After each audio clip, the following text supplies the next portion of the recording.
Ok, super, merci.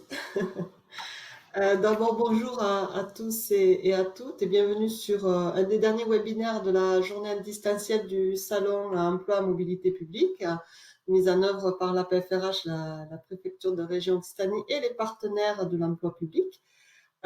Sur ce dernier webinaire, il va être question de l'apprentissage, vaste sujet, mais l'apprentissage, c'est possible aussi dans la fonction publique et nous avons les joies d'avoir pour témoigner de la chose, Monsieur Gasparian, directeur de la PFRA, Peyo Larasquet, qui était anciennement l'apprenti d'Alexandre. Et pour animer tout ça, nous avons Maria Bruni de la PFRH qui mettra en scène ce témoignage. Juste deux, trois petites informations complémentaires pour vous dire que vous pourrez retrouver l'ensemble des replays de la journée, des webinaires de la journée sur le lien de la chaîne YouTube que je vous ai indiqué dans la discussion publique. Et qu'à la fin de ce webinaire, je solliciterai 2-3 petites minutes de votre attention pour participer à un petit sondage qui nous permet, nous, d'avoir un petit retour statistique sur qui était notre public aujourd'hui et notamment sur ce webinaire. Voilà, du coup, je vais peut-être laisser la parole directement à Maria et je Merci reviendrai Christelle. vers vous un petit peu plus tard. Merci. Merci beaucoup Christelle. Bienvenue à tous sur ce webinaire donc dédié à l'apprentissage.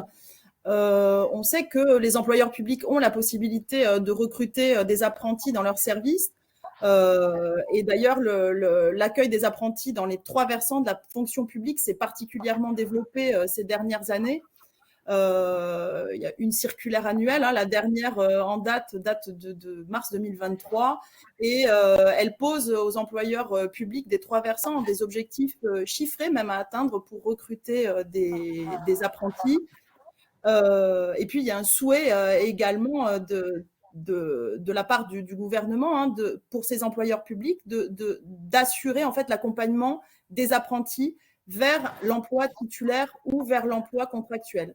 C'est l'objet en fait de ce webinaire à travers le témoignage de mes deux invités cet après-midi, auquel je vais laisser la parole pour se présenter. Donc Alexandre Gasparian, qui est directeur de la PFRA, et Peyo Larasquet, qui est expert marché public à Toulouse Métropole.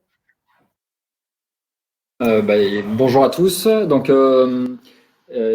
je suis effectivement Alexandre Gasparian, donc directeur de la plateforme régionale des achats en préfecture de région Occitanie.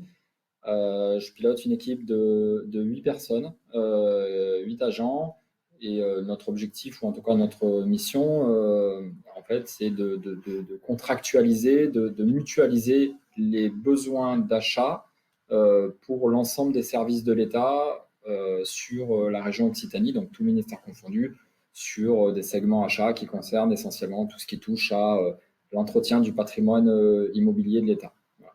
On fait tout un accompagnement pour le compte de ces services. Et donc, je suis Péo Larasquet, donc expert achat marché public au sein de la métropole de Toulouse.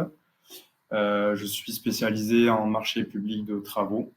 Et donc, j'ai été apprenti au sein de la PFRA avec comme tuteur Alexandre. Très bien, merci. Donc, sans plus attendre, Alexandre, est-ce que vous pouvez nous expliquer quel a été finalement votre besoin initial et pourquoi avoir eu recours à un alternant pour ce besoin-là? En fait, on avait une équipe qui était en complète restructuration puisqu'on avait un nouvel acheteur qui venait nous rejoindre, et on avait deux acheteurs qui avaient quitté l'équipe pour repartir sur d'autres missions. Et l'un de ces acheteurs, c'était notre responsable juridique de l'époque. Donc, à son départ, on traite, alors je ne l'ai pas dit exactement tout à l'heure, mais on traite des marchés assez importants, puisque chaque consultation, c'est à peu près 100 à 150 services de l'État différents qui entrent sur ces marchés publics.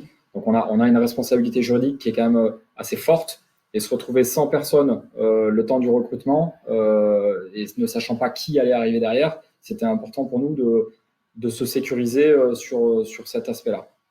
Ça, c'était le premier point. Et le deuxième point, c'était que en préfecture de région, Maria l'a dit tout à l'heure, on a la volonté d'accueillir le maximum, ou en tout cas le plus d'alternants possible dans nos services. Pour information, en 2023, c'est 74 alternants qui sont présents au sein des préfectures. Et pour le SGAR, c'est 5 alternants, donc c'est pas neutre. Et c'est important pour nous aussi d'accompagner des jeunes dans leur cursus scolaire et bénéficier aussi de certains avantages de les avoir avec nous à nos côtés. Très bien. Et vous, Peyo, du coup, vous étiez dans quelle formation à ce moment-là et pourquoi vous avez choisi une alternance dans le secteur public? Alors, j'étais en master de droit public, en premier lieu, précisément en spécialité collectivité territoriale, avec une très grosse partie centrée sur les marchés publics. Ma volonté, c'était de découvrir la fonction publique et notamment les marchés. Je voulais faire absolument une alternance en marché. Et donc, c'est dans ce cadre-là que j'ai découvert l'annonce proposée par le SGAR et précisément donc la PFRA. Et du coup, vous l'avez trouvé où, cette annonce? Je l'ai trouvé sur Pass. Alors, je crois que ça s'appelait pas comme ça à l'époque, mais c'est donc sur la plateforme des stages et de l'alternance. Donc, l'État publie différentes offres d'alternance, et donc j'ai pu découvrir, notamment donc via les petits filtres en plus sur le côté, cette offre d'emploi qui m'avait beaucoup plu, qui m'avait accroché. Et donc, j'ai pu directement contacter, il me semble, en plus, je crois que c'était Alexandre qui avait le mail, voilà, directement Alexandre. Donc, du coup, une candidature.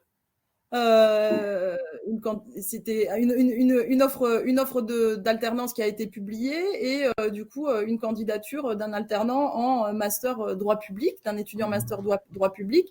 Alexandre, comment s'est organisée du coup cette sélection? Est-ce que vous avez eu plusieurs alternants? Comment vous avez sélectionné finalement Peyo? Et ensuite, comment s'est organisée sa prise de fonction au sein de l'équipe, au sein de la PFRA? Alors, on a été pas mal sollicité par pas mal d'étudiants. Pour être totalement transparent,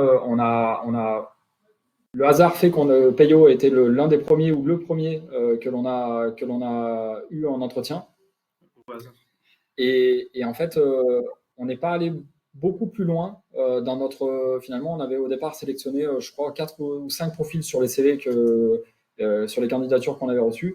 Mais en fait, ce type d'entretien, c'est à la fois comme un entretien, je dirais, normal dans le process, et à la fois, c'est un peu différent dans le sens où on ne va pas chercher, en tout cas pour ma part, je ne vais pas chercher une compétence particulière ou une expertise particulière, parce que à ce stade, il ne l'a pas. En tout cas, la compétence que moi, je recherche à ce moment-là, donc avoir quelqu'un qui me sécurise sur les marchés publics, je sais très bien que c'est pas à ce moment-là Peyo qui allait me sécuriser réellement sur le sujet.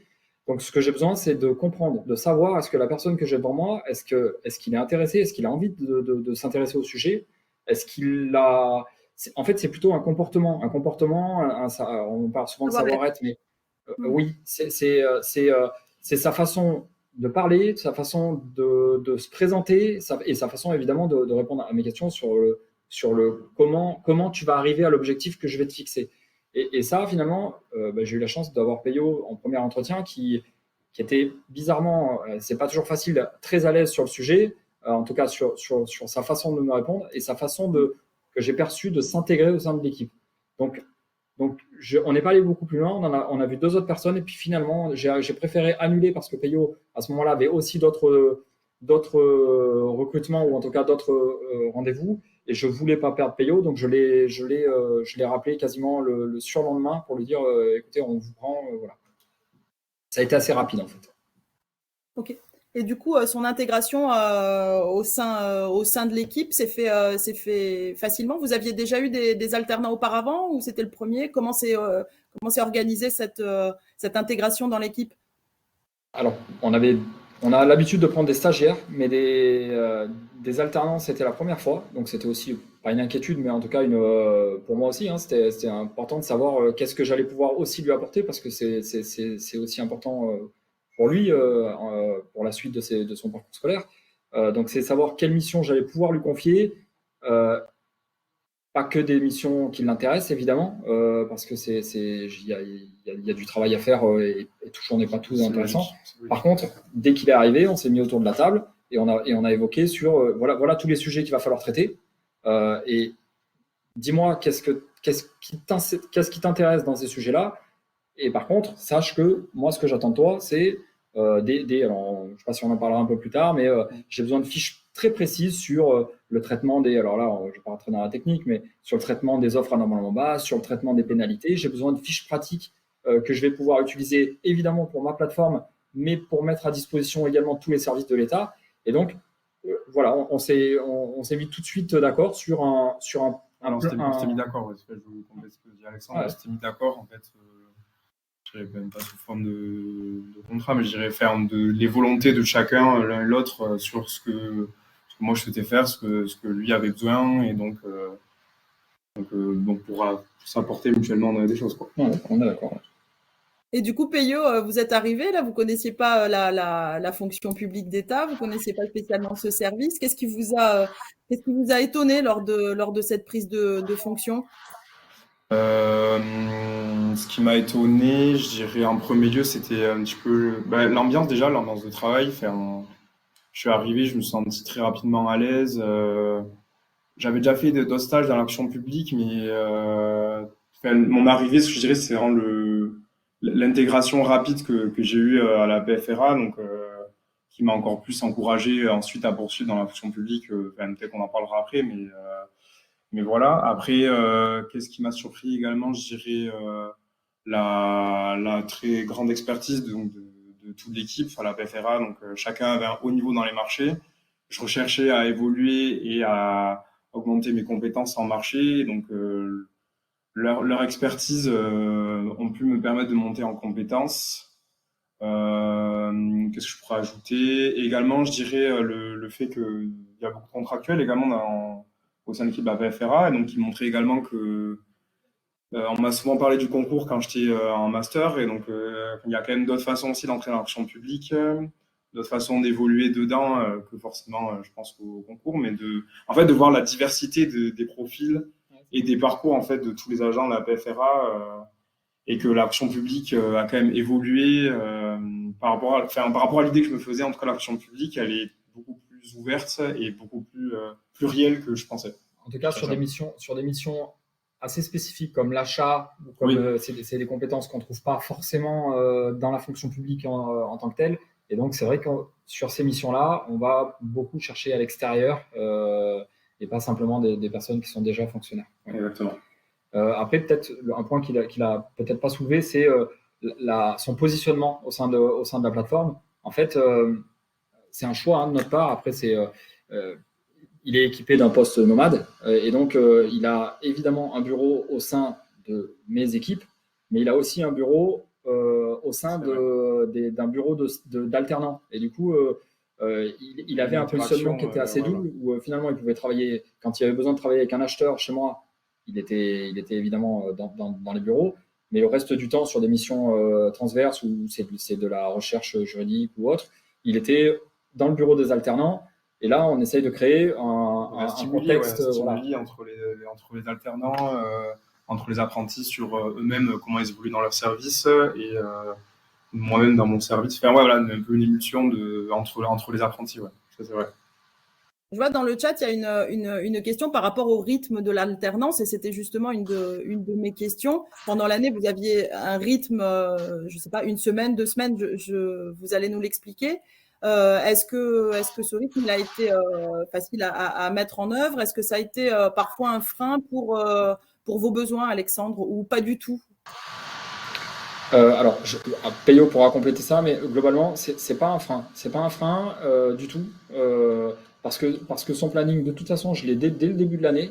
Donc pour moi, j'arrive à m'organiser. Alors, je parle pour moi sur les attentes que j'ai vis-à-vis de Peyo, à savoir si c'est tout à l'heure, je parlais de fiches juridiques sur lesquelles on s'était entendu. Ça, je lui donne une date. On se met d'accord sur une date à laquelle il doit me restituer la fiche et sur laquelle on doit pouvoir la partager. Donc là, finalement, qu'il soit à l'école ou qu'il soit pas à l'école, Évidemment, je lui demande pas de travailler. Attention, qu'il n'y ait pas de malentendu. Je lui demande pas de travailler quand il est à l'école, hein. Il fait pas de travail pour moi quand il est en période d'école. Par contre, lui s'organise dans son travail pour être prêt à me rendre la fiche en temps et en heure. Et ensuite, sur les autres périodes où c'est pas forcément de la fiche, on se met d'accord sur si par exemple il est en train de faire un recensement sur un marché ou quoi que ce soit, en fait, il organise son recensement pour lancer sa demande de recensement auprès des services avant son départ à l'école. Le recensement se fait durant sa période d'école de une semaine, souvent une semaine. Au tout début de l'année, c'était plutôt 15 jours, mais là, je vais te laisser plutôt prendre la main là-dessus. Et ensuite, quand il revient, il reprend le sujet. Donc, pour moi, ça n'a jamais été un frein, le fait qu'il soit à l'école. Et je rebondis du coup sur ce qu'a dit Alexandre, c'est que je pense que donc, les rythmes dépendent selon les écoles. Alors, moi, c'était 2 semaines, 2 semaines. Je sais que certaines écoles, c'est 3 jours, 2 jours. Je pense que c'est juste matière d'organisation, en fait, au préalable et de discussion avec le tuteur. Donc, comme l'a dit Alexandre, donc, on s'était organisé aussi pour que je puisse réaliser donc soit des émissions sur 2 semaines, soit c'était plus long. Donc, je veux dire, je me suis jamais senti perdu, jamais perdu le fil parce que j'étais pas là pendant 2 semaines. C'est simplement, je trouve, une matière d'organisation et c'est pas une organisation qui a un frein ou qui est embêtante. Enfin, c'est mon avis, hein, mais je pense que j'ai jamais eu de souci sur le rythme au sein de mon apprentissage. Ok. C'est important que. Vas-y, pardon, Maria. Non, je t'en prie. Non, je veux dire, c'est important malgré tout d'avoir en tête. Alors, je parle pour le recruteur, hein, mais que je peux pas avoir tout à fait les mêmes attentes. Je parle en mission, hein, d'un alternant qui veut justement, comme la question était très, très juste, qui va à l'école, qui aura des périodes où il va pas être là, qu'un acheteur au sein de ma plateforme. Et en plus, et là je dis pas ça parce qu'on est filmé ou quoi que ce soit, c'est important malgré tout pour moi quand je prends maintenant un alternant, parce que depuis Payo on en a d'autres, c'est important que la réussite dans son diplôme et dans son cursus, elle est juste, elle reste au centre de tout ça. Donc, on en parlera peut-être dans quelques minutes, mais les TP qu'il a à faire, évidemment, je les relis tous. Son mémoire technique, son mémoire de formation professionnelle, son mémoire de soutenance, évidemment, je l'ai relu et on l'a retravaillé ensemble et c'était un fil conducteur durant l'année. Mais même les acheteurs, parce que finalement, là, on parle de moi, mais même les acheteurs de la plateforme ont relu tous le mémoire de Payo. Sa réussite doit rester, alors je parle de Payo, mais ça serait n'importe quel alternant, la réussite reste le cœur de la venue d'un alternant. Enfin, c'est la base. Je rebondis sur l'accompagnement également. Une équipe investie, en fait, pour cet alternant. Moi, j'avais envie de vous demander, Alexandre, qu'est-ce que ça vous a apporté à vous en tant que tuteur et qu'est-ce que ça a apporté à l'équipe de manière générale d'accueillir un alternant? Alors, d'un point de vue opérationnel, j'ai aujourd'hui des fiches qui sont sur ma plateforme Osmose, donc sur lesquelles on continue et les services de l'État ont accès et ça leur permet d'avoir un support juridique pour divers sujets. Et ensuite, alors aussi d'un point de vue opérationnel toujours, sur des marchés publics qui actuellement sont toujours en cours depuis le départ Payo et sur lesquels qui fonctionnent plutôt très bien. Hein. Donc, il a contribué à lancer plusieurs marchés pendant son année. Donc, c'était important aussi pour moi. Et après, en termes d'organisation, ça m'a, moi, obligé tu l'as dit tout à l'heure, à être plus à l'écoute du fait qu'il ne soit pas là tout le temps, de devoir m'organiser moi, parce que je dois gérer du coup avec mon emploi du temps, être sûr que lui il est là, que moi je sois là. Donc il y a tout un travail que j'avais pas forcément l'habitude de faire, en tout cas pas dans ces conditions-là, qui est intéressante finalement pour moi, pour mon quotidien. Il y a d'ailleurs une question dans le chat qui dit: avez-vous suivi une formation de maître d'apprentissage? Non, mais très honnêtement, je ne sais pas s'il en existe. Certainement d'ailleurs, puisqu'il existe de tout. Si on parle d'une formation qui fait 2-3 jours, je crois que ça serait bénéfique, même pour moi, de la suivre. Mais non, j'en ai pas suivi. Non.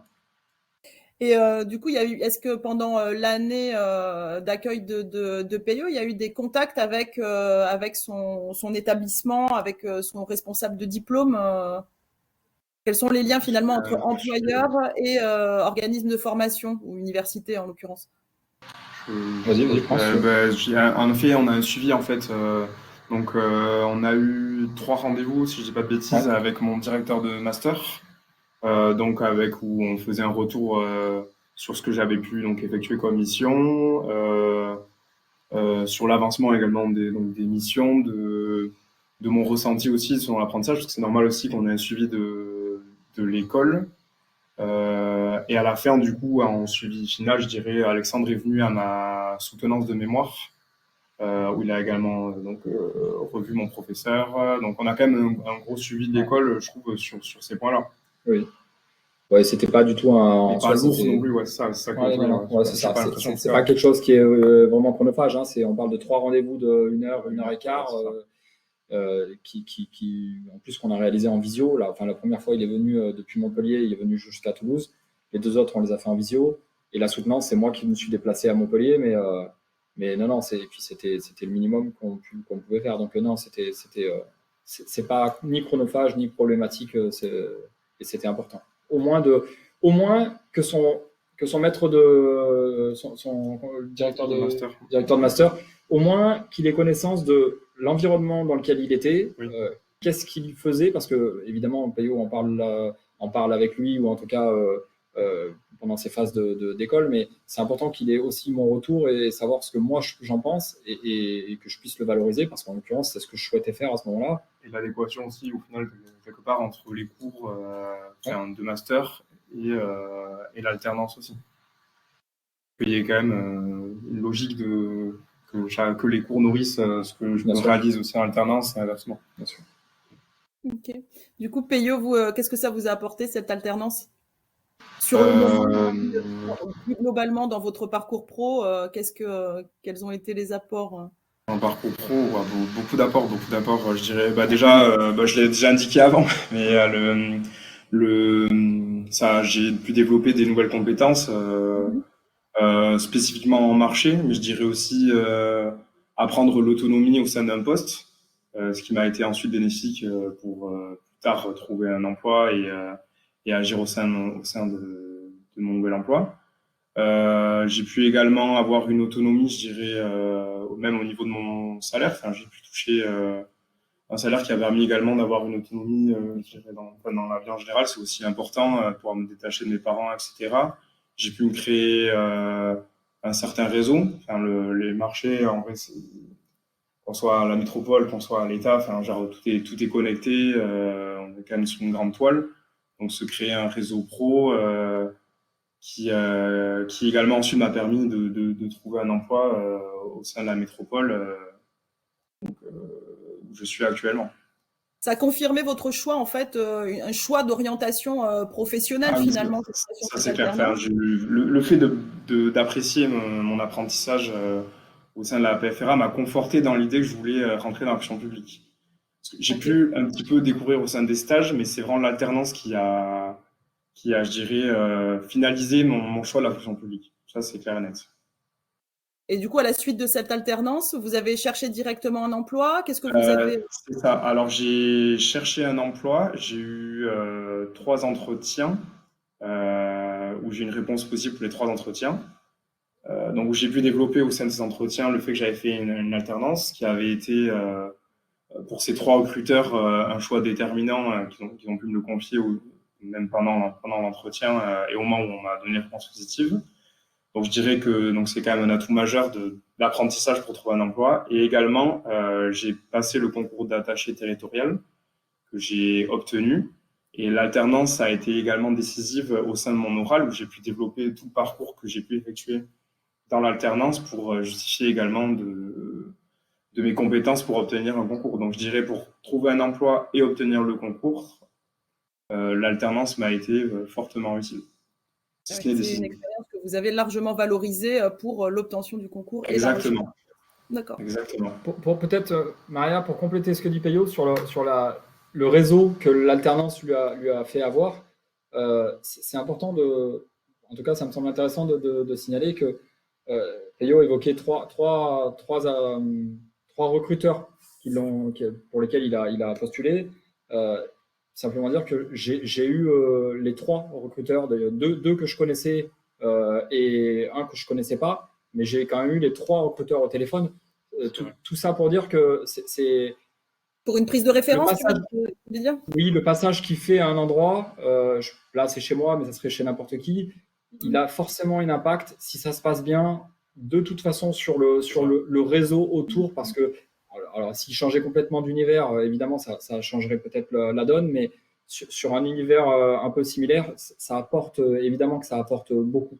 Mettre un pied dans l'action publique, c'est le plus dur, et donc l'alternance permet un accès quand même plus aisé, je trouve. Très bien. Bah, écoutez, je vous remercie. Je vous remercie beaucoup pour vos témoignages. Je vous propose qu'on prenne maintenant quelques questions. On a déjà répondu à certaines questions. Alors, comment se passe la rémunération de l'alternant et quel intérêt par rapport à un CDD? Alors, quel intérêt? Je me permets juste sur ce point, c'est pas la même logique. Un CDD, du coup, c'est une personne qui va être à temps plein ou à temps partiel, mais qui n'a pas, du coup, un parcours universitaire ou de formation à côté. L'alternance, c'est vraiment un parcours de formation qui est couplé avec une expérience en entreprise ou là, en l'occurrence, dans une administration. Et comment se passe la rémunération de l'alternant? Eh ben, bien, puisqu'il y a une obligation de rémunérer les alternants en fonction notamment de leur âge. Est-ce que Peyo, tu veux l'expliquer ou Oui, donc la rémunération, elle se situe, donc il y a 2 points, il y a l'âge et le nombre d'années d'alternance. Donc moi, j'étais en Master 2, donc j'étais considéré comme en seconde année d'alternance, parce que j'étais en Master 2. Et il me semble que c'était au-dessus de 21 ans, donc en fait, c'est sous forme de grille où il y a un minimum, mais ça reste un minimum. On peut être payé plus que ce minimum-là. Voilà, je ne sais pas trop quelle info donner en plus. En tout cas, c'est des éléments qui sont réglementaires, hein, donc vous pourrez facilement les retrouver. Oui, c'est trouvable facilement sur Internet. Explique Peyo, ouais, tout à fait. Ok, merci beaucoup. Quels sont les postes qui intéresseraient les étudiants dans la fonction publique territoriale? C'est dur de répondre à cette question. C'est très large, mais beaucoup de postes, je dirais, de tout ce qui n'est pas forcément, je dirais, de management. Parce que forcément, en tant qu'apprenti, on ne peut pas manager des gens, mais encore on peut aussi découvrir le management au sein de l'apprentissage. Donc, franchement, je crois qu'il n'y a pas de. Il n'y a pas de limite pour moi. Il n'y a pas vraiment de limite, c'est en fonction des appétences de chacun et des postes surtout qui sont ouverts, parce que pas se pointer comme ça n'importe comment, mais j'ai envie de dire partout et n'importe quel métier pourrait être ouvert à l'alternance.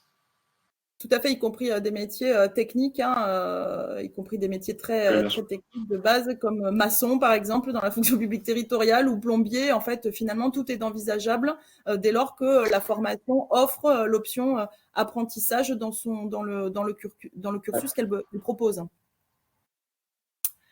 Je regarde d'autres questions, du coup, il y en a pas mal. Alors, avez-vous des contacts réguliers avec l'organisme de formation? Ok, on a un peu répondu durant la présentation. Combien y a-t-il d'apprentis dans la fonction publique d'État en Occitanie? Alors là, c'est un peu une colle pour moi. Je ne saurais pas. Je ne saurais pas. Alors moi, ce que je sais, c'est que toutes les préfectures, alors c'est très loin d'être représentatif de la fonction publique de l'État, hein, parce que là, on parle que du ministère de l'Intérieur et encore que d'une petite partie du ministère de l'Intérieur, sans parler police, gendarmerie et tous les autres services. Mais préfectures, les 13 préfectures de la région Occitanie, c'est 74 apprentis en 2023 et c'est pour 2024, on part sur les mêmes bases. Ça, je le sais, mais après, pour le reste, je ne suis pas capable de le donner. J'essaie de vous apporter cette réponse postérieurement, Christine, du coup.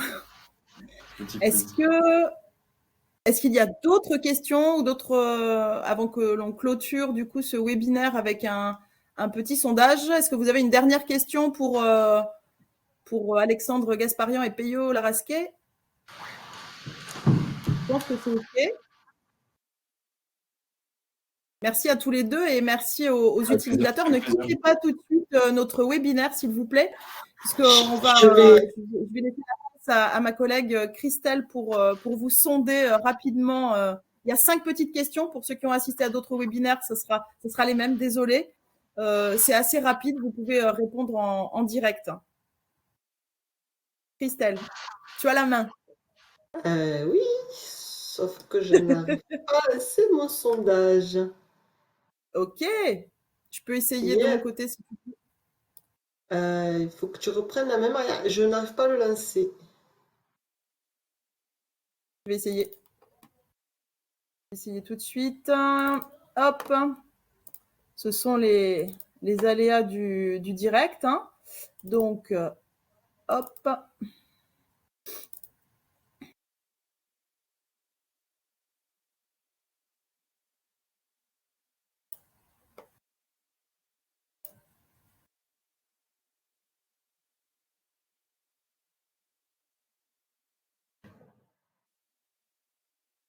Alors, je viens de lancer la première question. Vous me faites signe, vous me dites si ça s'affiche ou pas. Ça me semble un peu long. Non, ça s'affiche. Oui, Maria, c'est bon. Ça s'est affiché? Ça arrive. Mais non, c'est pas. Pour moi, sur mon écran, c'est pas lisible. C'est très petit, Maria. Ouais. On voit à peine.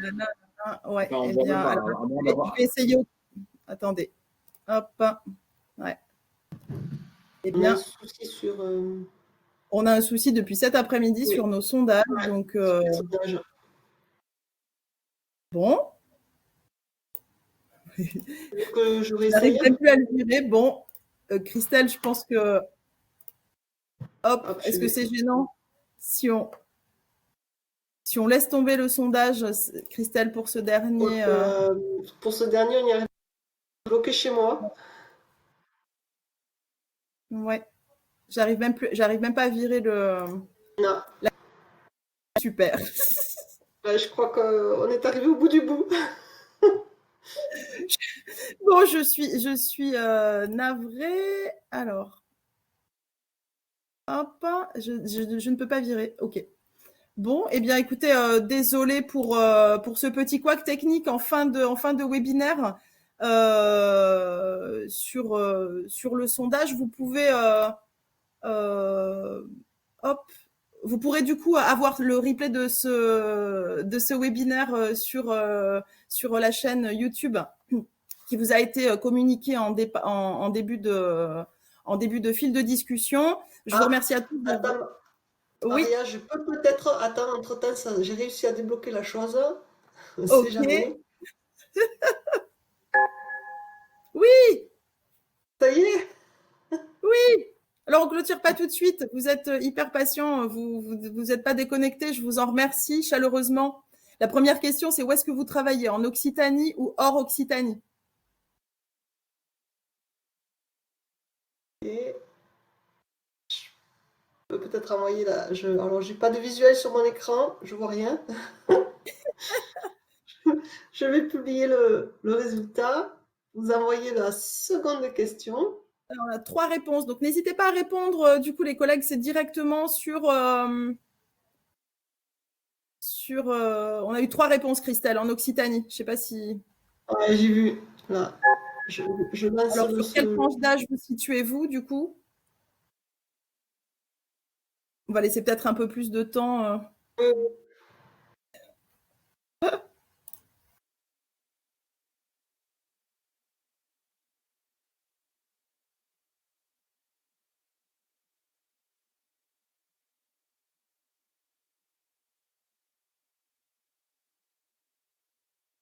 Ok.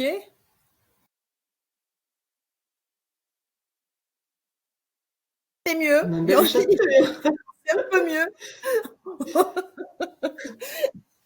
Ok. Est-ce qu'on tente la 3e question, Christelle? Allez, on la tente. On va jusqu'au bout. Allez, celle-ci, elle est intéressante. Est-ce que vous êtes agent de la fonction publique, demandeur d'emploi, étudiant ou apprenti? Est-ce que vous êtes un salarié du privé ou un professionnel de la RH? Vous pouvez cliquer directement sur les petits boutons bleus qui doivent s'afficher normalement en bas à droite de votre écran.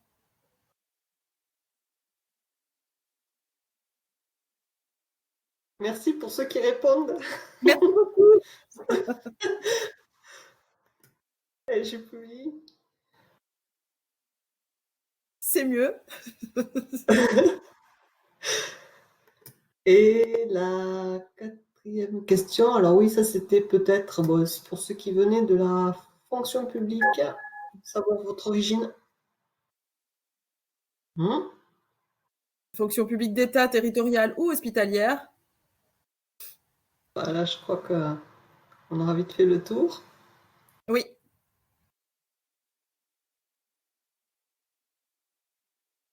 Et je vais vous faire passer la dernière question.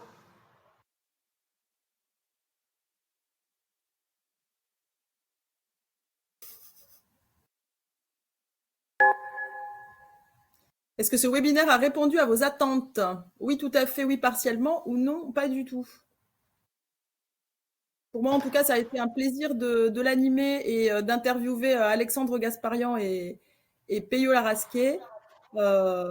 C'est toujours agréable de voir une belle réussite en fait d'apprentissage hein, et surtout quand ça se conclut par un parcours professionnel qui évolue aussi favorablement. Donc félicitations Peyo. Et puis Alexandre, je ne doute pas que cette expérience vous reconduise à renouveler l'expérience d'accueillir des alternants au sein de la PFRA. Ah, c'est déjà le cas, mais merci beaucoup. C'est Merci parfait. beaucoup, Maria. Je vous remercie à tous de votre participation et je vous souhaite un bel après-midi et peut-être à bientôt. Bon après-midi. À bientôt à tous.